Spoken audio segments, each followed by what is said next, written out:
Ezrenu Beshem Hashem Aseh Shamim Vaaretz. Alors, il y a une Gemara dans Masechet Menachot, Dav Tzadik Tet Amud Bet. Ben Dama, un homme qui s'appelait Ben Dama, qui était Ben Achoto Shel Rabbi Ishmael, qui était donc le neveu de Rabbi Ishmael, le fils de sa sœur exactement. Il lui a demandé à Rabbi Ishmael, à son oncle, Kegon Ani. Il lui a dit, dis-moi, quelqu'un comme moi, ok? J'ai étudié toute la Torah. Est-ce que tu me laisserais peut-être étudier un petit peu de la sagesse grecque? D'accord? C'est connu que les Grecs étaient réputés, si je ne dis pas de bêtises, Aristote, lui-même le premier, Platon, et ainsi de suite. Donc il dit, si peut-être le Rabbi Ishmael est un passou qui lui a dit, le passou qui est marqué, que Akadosh Baruch Hu dit à Yehoshua, avant d'aller conquérir la terre d'Israël, Akadosh Baruch Hu, il lui dit à Yehoshua, cette fameuse phrase dont on connaît, Lo yamush sefer haTorah hazeh mipicha ve'agitabo yomam va'layla. C'est-à-dire quoi, Lo yamush, que ne bougera jamais sefer haTorah hazeh de ta bouche. C'est-à-dire que même une fois que tu le connais, il faut toujours continuer à étudier la Torah. Ve'agitabo, et tu devras t'y investir jour et nuit. Alors il lui a dit, alors il lui a dit, et comme il lui a dit, tu devras t'investir jour et nuit, va trouver un moment qui n'est ni jour ni nuit, ok? Et là, à ce moment-là, tu pourras aller l'étudier. Oui, il dit, mais comme il n'y a pas de moments qui ne sont pas jour et de moments qui ne sont pas nuit, donc automatiquement,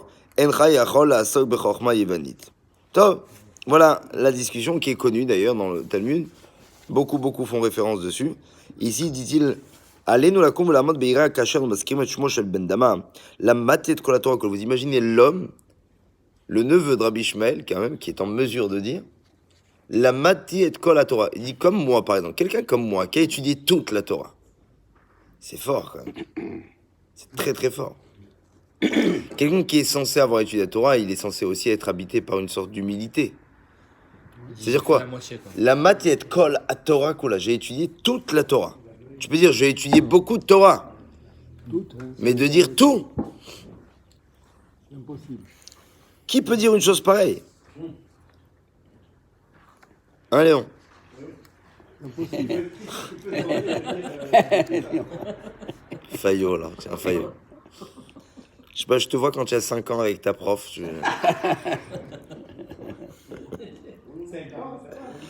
Allez, la matière de kol à Torah.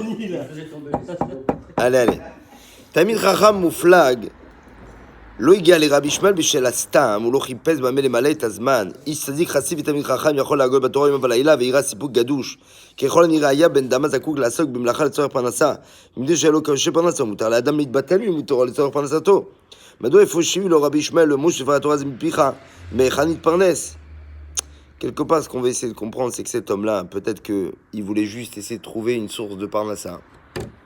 Et qu'aujourd'hui, il demande à son oncle, Rabbi Ishmael, voilà, moi j'ai étudié toute la Torah, est-ce qu'il y a autre chose que je peux faire? Je peux aller travailler? Et il lui répond, Lo yamouch se faire à Torah zemipira. Il dit, mais quoi, je peux rien faire d'autre, quoi, on peut pas faire autre chose que parler de Torah? Donc alors il lui dit, Shela zoitzi va admon migour, le sfat emet, il dit, Limud achorma yevanit doresh iyun verikuz. En fait, il lui a demandé quoi? Il lui a demandé sur l'étude de la philosophie grecque. Il lui a dit, c'est connu que la philosophie grecque demande une sorte d'analyse et de concentration, une sorte de sanctification aussi du temps et de pensée afin de l'étudier. Ensuite, il dit,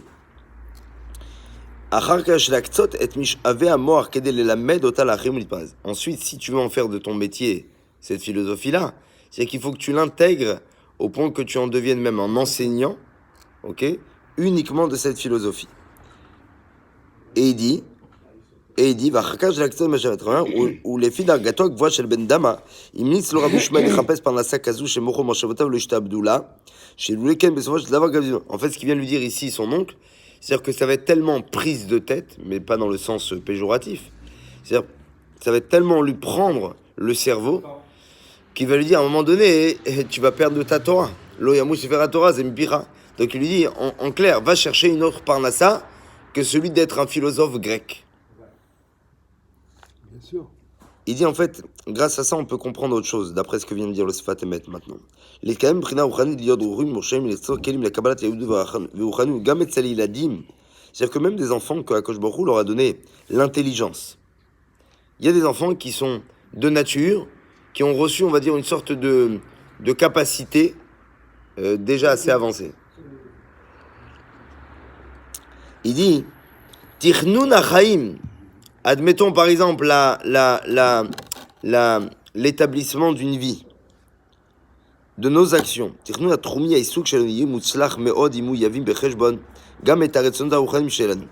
Il dit bien évidemment, le mieux ça serait de travailler dans une chose dans laquelle je suis obligé de faire, mais aussi de l'autre côté que j'aime faire. Mi connaît Kartis Yakar les comptes, Shemushmaim Botselim Maguni Michel Khalil, Achel Sachot Avoda Gam Pati Shavir Baatar Bnia Rochesh Minufim, Marbel Beton Tricton Batishim. C'est pas nous Shlo Aval Roche Panu Enlo. Van Bichlal Enlo. Adam Arov Meod, la Lecha les comptes. Mi Banen, etc. Mo Bofen Kaz, Gam Apollo Vamasim Shumatzia, Shenaim Kol Keshem Zuka, Lui Minasuk qui m'a pris à la nache, Miata Musica Shalom. Il dit quelqu'un qui a envie par exemple d'aller à un concert après une journée de travail, même si ce qu'il a besoin c'est du silence, quelque part si lui il y va là-bas c'est parce qu'il l'aime ça. Et qui ménagera quelque part peut-être son ouïe pour pouvoir, on va dire, profiter convenablement. Et il dit d'ici, on apprend que Adam quelqu'un qui veut profiter de la spiritualité et de pouvoir éponger justement en lui, mais hors à Torah, de la lumière de la Torah, de façon fixe, les tragesh mitzulas akal Hashem, de pouvoir ressentir une fila pure pour Akadosh Baruch Hu, de laisser même parler parfois ses larmes, avec quand il est assis avec son fils pour étudier la Torah. Mais mudrach alida yahadut lichut באופן כזה שלא ייצר לעצמו רעשי רקע שכמעט לא יאפשרו לו להתרגש ליהנות ולהתמלא באושר. Un homme comme ça n'a pas le droit de faire autre chose que cette étude de la Torah qui ne l'amènera pas justement à cette atteinte de bonheur. Le Admon Rabbi Zvi Elimelech Shapir Aldinov, qui était celui qui a fait le livre Bnei Issachar, Motze et Anchaya Zumeira mitoch nerot Chanukah. Lui, il voyait ça, cette idée-là dans les bougies de la Chanukah. Parce que Chazal, ils ont dit que la mitzvah de la dlaka, c'est quand? C'est au moment où le soleil se couche.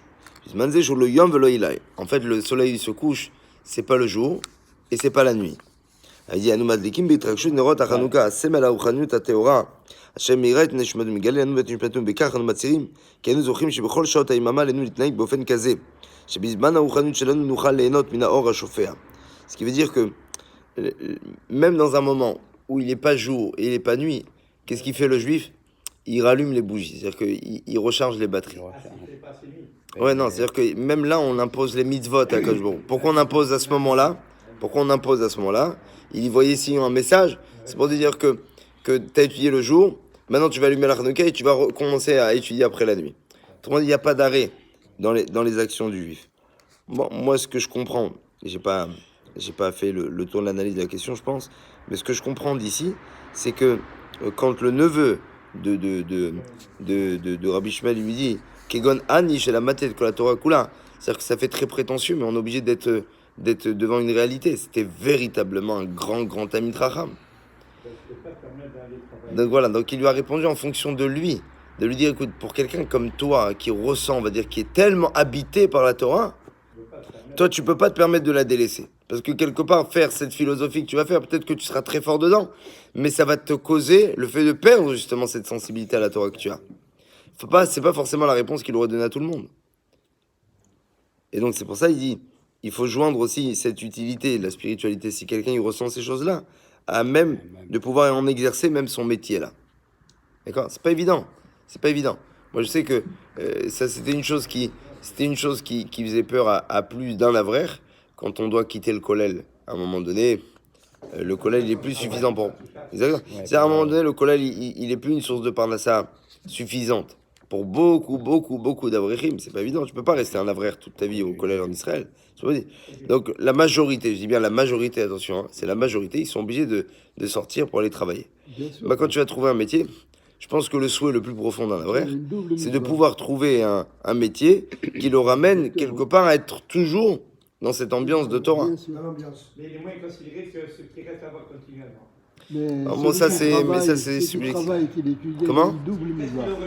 Ça dépend par qui. Ouais, mais après c'est une société, malheureusement. Ça c'est un peu une sorte de. Comme ça. Ceux qui travaillent et qui étudient, il a une double misère. Exactement, c'est vrai. Chazak ou Baruch? Kaddish.